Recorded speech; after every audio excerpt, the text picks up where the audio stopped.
Is a comlink a tool or a toy? Let's discuss.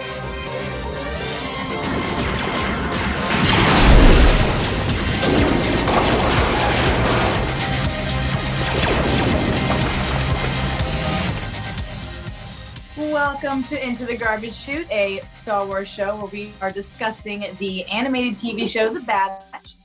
With me today, we have Jay Quellen. Hello. We have Mr. Deacon. What's cracking? And we have Tommy D. Howdy, nerds.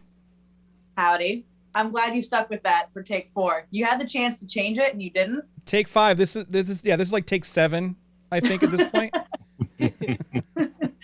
Either way, you're sticking with howdy, and I like that. Yes. And there was another joke that went with that, and I can't remember it now. I think on take 4 I had a joke, but it's gone. Yeah, like take all day. Yeah. Let's go. Technical difficulties. Always our special guest on the show. Always. Uninvited, always shows up. So this week we're going to talk about episode 5, which was titled Rampage. So to give a quick recap, this week the Bad Batch, they're trying to stay low. There's a bounty hunter after them. They end up meeting up with someone named Sid. And Sid is someone who Echo knows kind of work with the Jedi as like a criminal informant, basically, to kind of keep them abreast of what was going on in the galaxy. So I figured this might be a good safe harbor. Not a lot of people know about Sid, so they stop by. And Sid says, yeah, I'll tell you, who's after you if you do me a favor in true Star Wars fashion. So they're told they need to go rescue someone named Moochie from Zygerian slavers.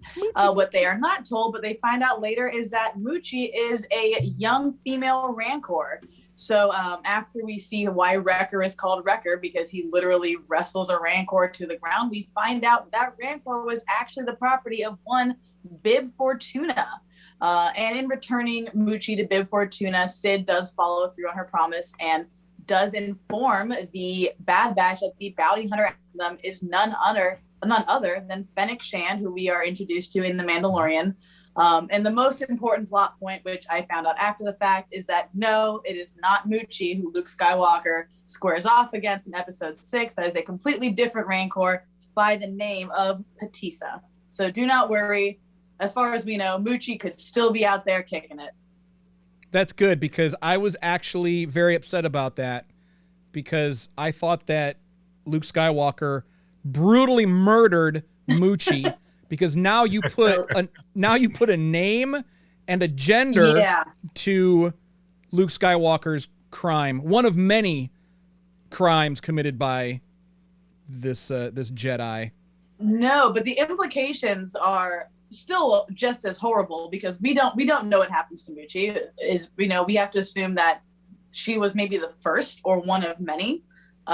Who knows how many Rancors, but I'm hoping that there is that Dave Filoni comes out and says, oh no, Moochie escaped and she's off living life on Tatooine. She got back to Dathomir, their home planet, and doing great, and we don't have to worry about that. Otherwise, wow, that is a horrible thing to dangle in front of us. But it really is. Speaking of, we have a Bib Fortuna, which is one of the times we're seeing a lot of the original trilogy characters popping back into the animated series. So, Tommy, what was your thoughts on seeing Bib show up in the animated shows? I thought that was awesome. Like, as soon as I saw the teeth, I was like, that's Bib Fortuna. I knew it. I knew that was Bib. I loved it. And for those old heads out there who have played Star Wars Galaxies back in the day, you actually get to play on Dathomir and roam the planet, a vast open world you can roam, and there's wild Rancor just running around.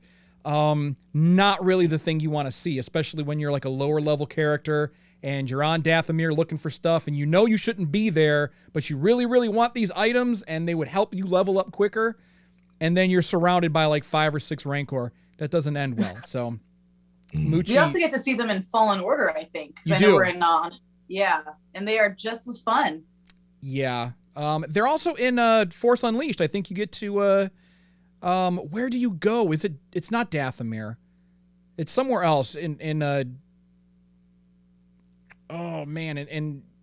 Force Unleashed, because you're with Shaak Ti, and Shaak Ti I think you end up fighting this tribal group, and they ride Rancors, and they're all like painted, and they have tribal paint jobs. But anyway, yeah, Bib Fortuna, very cool. Very excited about that. Absolutely. Mr. Deacon, I have a question for you. So this episode in particular felt like it was a unused episode of The Mandalorian. We have an overarching mission. We get to a planet. We have someone who can tell us what we need to know, who will tell us what we need to know, only if we do this side mission to get to the next episode. What are your thoughts? Is this too much like The Mandalorian? Is it kind of, carving out its own vein as a show? How do you feel about the tone of the show overall has been? Well, I'm still going to go back to, honestly, they're still looking like, what would do? Do we rename them the Sad Batch? Because that's what they're starting to look like right now, the Sad Batch, because they just got jacked. It's like all their little clone training went out the window. They got captured so quick. Now, like you were saying before, as far as the unit, when it comes to you scratch my back, I scratch yours, that's been going on for years. And Sid was actually played by Rhea Perlman, who is if you know Rhea Perlman, she is Danny DeVito's, I think, ex-wife from Cheers. So I was wondering about that voice because I had recognized that voice. It's like she just laid down the law, man, and she clowned them real bad. She really did. She was like, "Oh, he speaks now. He talks." I was like, "Damn!" And Wrecker looking like what? So yeah, that whole philosophy of the scratch my back, that's going to continue. It's going to always happen. But my overall take, I like the episode. Yeah, I was like, I don't know why she didn't tell them they was going after a Ranker, because I was like, that's fucked up. But it's a baby. It's an adolescent Rancor, so it's not like it wasn't. Man, so bad. Moochie was whooping ass. Yeah. For adolescent Rancor. So it is what it is. But yeah, overall, I like the episode, man. So it is what it is. I'm lead the floor to somebody else. Yeah, Jackie, I'm curious to hear what you would think, because you've only really dipped your toe into the animated series, into the movies, and obviously, the animated shows, they are generally geared to a younger audience. Clone Wars seemed to be more like a teen show, and then Rebels started off as a kid show, and they got really dark, at some points. Quick.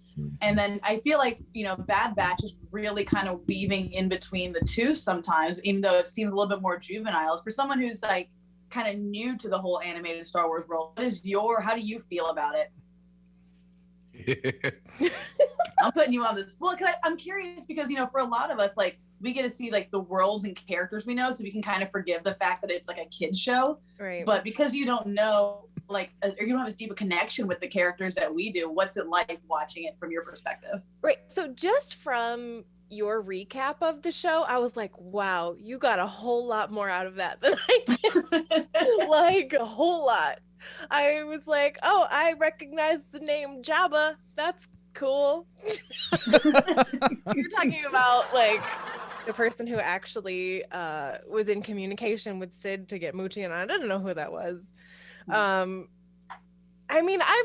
enjoying the show, but I know that I'm missing a lot. So I always write down a lot of questions like, I've heard you guys talk about someone named Sid before. Is this that Sid? Am I supposed to know who this is? What's a Rancor?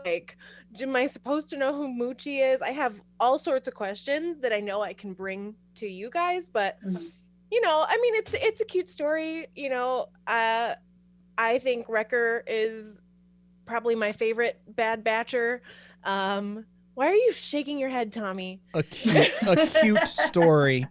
It's cute. I don't want it to be a cute story. I want it to be action and adventure, and there is action and adventure. I know, but I'm watching it and this I'm ain't like, My Little Pony. You know what I'm saying? Come on now. Actually, My Little Pony's got a lot of action and adventure in it.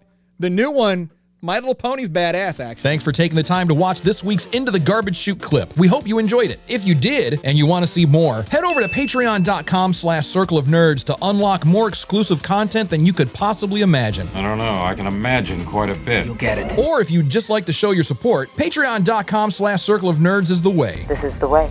This is the way. Your love and support keeps us ad-free, allows us to expand, and will help us finally fix that hyperdrive. Help if I got out and pushed. Captain said it. Mike! But if you're not ready for that level of commitment, you can always listen to the show in its entirety on iTunes, iHeart, Pandora, Spotify, or wherever you get podcasts. Make sure to subscribe so you never miss an episode. Do it.